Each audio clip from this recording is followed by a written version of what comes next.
總價300零萬就可以買一棟咁靚嘅屋苑，你信唔信啊？係呢個花園咧，大概係有190方咁大啦。呢個位置咧係非常之靚仔嘅喎，喺我哋嘅石岐路旁邊呢個位置啊。石岐嘅話咧，大家都知道噶啦，係我哋中山嘅市中心嘅位置嚟噶啦。呢一個獨立嘅屋苑咧係非常之靚噶，因為咧佢係新裝修嘅，一日都冇住過啊。呢棟咧就係我哋一個獨立嘅廚房啦，佢係做咗喺個開放式嘅廚房嚟嘅。咁我哋再去睇下我哋嘅客廳嘅位置啦，呢個客廳咧，我覺得都係夠晒闊咯噶啦。咁有好多朋友咧想翻嚟我哋中山啊、石岐呢個位置咧，養老嘅，有咁一個獨立嘅空間嘅，我覺得呢個獨立屋苑係非常之適合嘅。點解咧？因為咧佢都好細心喎，佢呢個咧個 lift 咧都已經係裝好咗嘅，一樓到我哋嘅4樓天台個位置都係 OK 嘅。咁我哋1樓個空間啦，仲有一個獨立嘅衛生間啦，獨立衛生間嘅旁邊呢個位置咧，就係我哋個後門呢個位置入嚟咁啊放鞋啦咁嘅。咁旁邊呢個位置咧就係我哋放我哋嘅靚車嘅位置啦。咁可以放一台你嘅大靚車啦。咁旁邊咧佢呢度都係大路嚟嘅。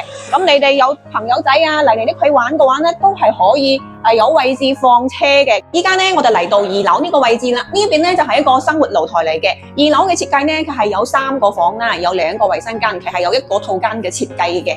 咁咧呢間獨立嘅屋苑咧，非常之適合翻嚟我哋大陸呢度啊、中山啦、養老啊，一家人住嘅話咧，我覺得咧都係好舒適嘅。咁係有天有地啦，咁呢啲生活配套啊、環境啊都係 OK 嘅。咁旁邊咧就係我哋嘅街市嚟噶啦，咁行出去咧都係我哋嘅酒店啦、交通啊各方面咧都係非常之方便嘅。係我哋3樓嘅一個露台嚟噶啦，呢個露台咧都係好舒服嘅。咁重點咧，我哋就係我哋嘅主人套間啦。呢個主人套間咧設計到咧真係大氣啊！我哋先睇我哋嘅衣帽間呢個位置啦，呢個空間全部都係衣帽間嘅，已經裝好咗嘅櫃噶啦，現成噶，係新噶喎，係冇用過噶。咁呢個主人套間呢個空間真係非常之舒服啊！我哋去睇下3樓咧另外一個位置啊，因為其實可以講得到咧，成個3樓咧都係做咗一個主人一個空間嚟嘅。咁呢個咧就係一個露台嚟噶啦。咁露台咧係做咗一個風窗嘅。咁咧你哋平時咧主人咧可以喺度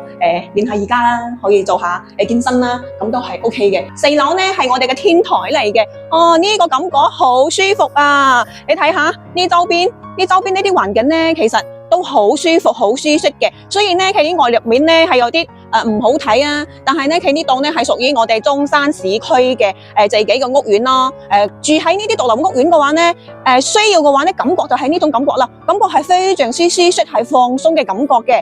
對呢個屋苑咧有興趣嘅可以私信我啊，我係 Lisa，我哋下期再見啦。